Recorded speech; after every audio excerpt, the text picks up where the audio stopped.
The graph of a cubic function f is shown on the right. One of the four diagrams A, B, C, D below shows the graph of the derivative of f. State which one it is and justify your answer. So just to remind you what the derivative of a function actually means. The derivative, written dy dx, or f prime of x, is the slope of the tangent to the graph of the function at x. So for example, if we want to find the derivative of this function at some value here, now it could be any number, I'll just call it x, then what we are actually doing is getting the slope of the actual function at this point, or the tangent to the graph. So the slope of the graph at x is the slope of the tangent to the graph at x. So we would have to get the slope of this line here. The slope is the derivative, f prime of x, or we can write it dy dx. If we want to work it out at a particular value, say x here is 10, well, we get the derivative first of all, and then we plug 10 in for x. The slope of a line is a measure of how steep a line is. So if we have a line that's horizontal, the slope is 0. If we have a line that makes an angle of 45 degrees with the x-axis, the slope is 1. And we can imagine a very steep line. This line here would have a high slope. Now to get the slope of a line, just to remind you, we would pick any point on the line, increase x by 1, and see how much y changes by. So we increase x by 1, just go across 1 from any point on the line. Go across 1 unit to the right, and then go up or down to meet the line. So here we have to go up to the line if we want to meet the line. And then the slope is actually this distance here. This is the slope. Let's just say that for this line the slope is 1, so that this distance here is 1. Now, the slope of this line is actually positive. So to emphasize that, I'll put in the plus sign. So lines going in this direction have positive slope. We could imagine a steeper line. If we pick a point on this line, any point at all, say this one, move 1 unit to the right horizontally, and then draw up or down to meet the line. Now we have to draw up to meet the line here, and we have to draw up a distance of 3 units. So the slope of this line is plus 3. Now let's look at this line here. If we pick some point on it, let's say I pick it here, and increase x by 1. So I increase x by 1. We need to actually go down to meet the line. We have to go vertically down to meet the line. Suppose we go down a distance of 2. Then the slope of this line is actually minus 2. Simply because we have the change in y is negative. We have to go down a distance of 2. We have to decrease y by 2 in order to get to a point on the line. So lines going in this direction have negative slope. We could imagine a line like this, whose slope is quite low. If we pick any point on it, increase x by 1, then we're only going down a very small distance here. Let's suppose we're going down a distance of 0.2. So that means that the slope of this line is minus 0.2. It still has negative slope. Now let's go back to our function. Let's look at the function at x equals 0. Why 0? Well, it's a convenient point. It's easy to see here on this diagram. We know that at x equals 0, this is a point on the graph. Let's look at the tangent to the graph at x equals 0. The slope of the tangent at x equals 0 is the derivative of the function at x equals 0. We could write that as f prime of 0.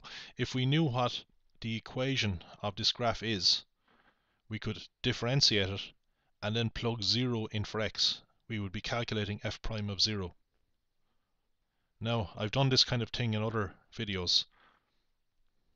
Well, we can't do it here, of course, because we don't know what the equation of this graph is. We don't know what f of x is. But we do, even though we can't get the exact slope, we do know that the slope is positive because we have a line going in this direction. Just like these two red lines here, they have positive slopes. So the derivative of the function at 0 is greater than 0. Now, we can look at a graph of the derivative of this function. So we should find that at x equals 0, the value on the graph is positive. The derivative is positive. So the graph of the derivative of this function is either this graph here, because at x equals 0 we have a positive value, or this graph here, because again at x equals 0 we have a positive value.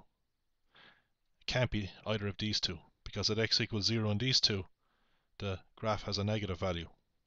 So it's not these. We can rule these out straight away. Now the actual value of the graph at this point, the actual y value of it, is the derivative of this graph here at x equals 0. It's going to be some positive number. It could be plus 2 or plus 1 or something. We don't know what it is, but we do know it's positive because the tangent is going in this direction. Of course, it could be this graph down here.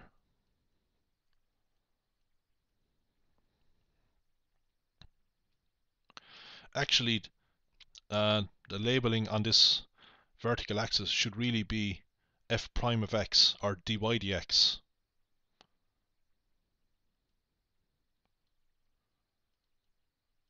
So you can call this axis f prime of x, or you can call it dy dx. I'm going to use f prime of x. It's just easier to write down the derivative of the function at 0 when we use f prime of x. If we use dy dx, I'd have to write down something like this, dy dx at x equals 0. But it's easier to just write down f prime at 0, meaning the derivative of the function at 0. So we have a graph of f prime of x against x. Now, we know it's one of these two. Which one is it? Well, what do we notice about all the tangents to this graph for positive values of x?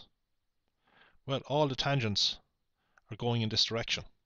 All the tangents have positive slope. So if we take a tangent here at this point,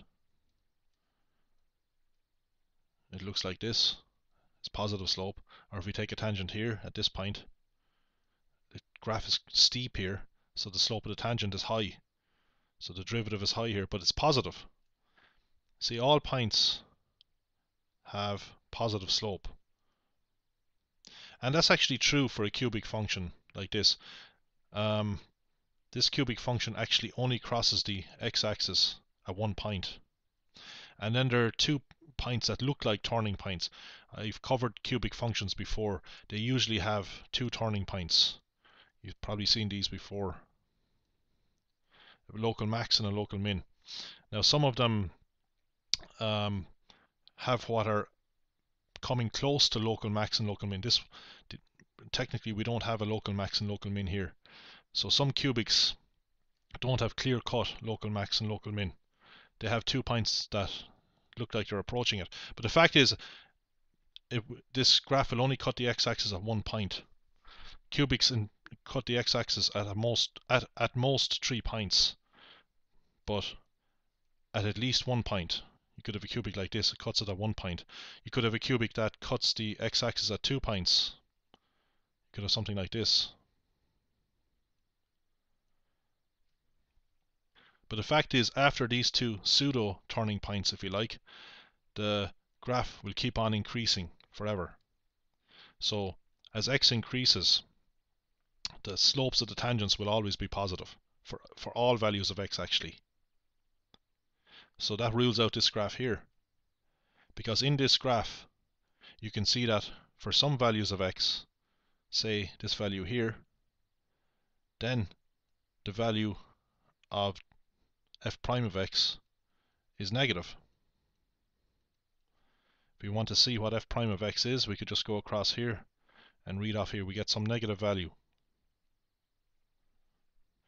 Whereas down here, if we pick any value of x, if we want to see what the derivative is, we just go up to the graph and we just read across here. This value here gives us f prime of x. This value of x might correspond, say, to this point here. So f prime of x on this graph would be the slope of this line. So the slope of this line here is actually the value of this point on the vertical axis. The vertical axis here is not the y-axis, it's the dy dx axis, or f prime of x axis. It's the derivative of this. So you can see for any value of x here, the f prime of x value is going to be positive, because this curve is above the x-axis for all values of x. It actually never comes back down again. How do we know it never actually comes back down again and becomes negative, crosses the x-axis and becomes negative? Well, if we take the derivative of any cubic, we get a quadratic. For example, suppose that this here is our cubic function. These are covered in other videos. We've seen that the derivative is a quadratic. The derivative of 3x cubed is 3 3s are 9, 9x squared. So we get a quadratic when we differentiate a cubic function. And a quadratic function has the property that it is u-shaped. So if it's an upright u like this, well, it's never going to cross. If it's above the x-axis for this part here, it's above the x-axis for all values of x. So the derivative f prime of x is positive for all values of x. So you need to state this for this graph here. F of x is an increasing function for all values of x. So from x ranging from minus infinity to plus infinity, f of x is increasing. So as x moves from minus infinity to plus infinity, you can see that the y values of the graph keep on increasing.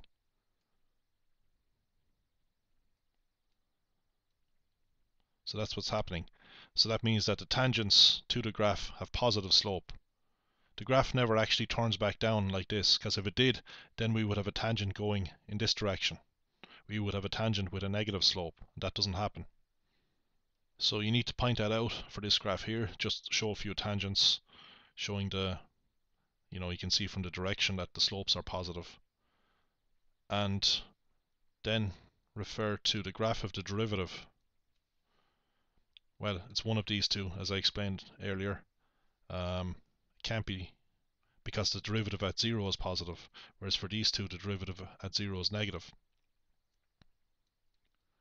You could state here that the derivative at 0 is negative. It's well, it's not y, it's actually dy dx, or f prime of x value.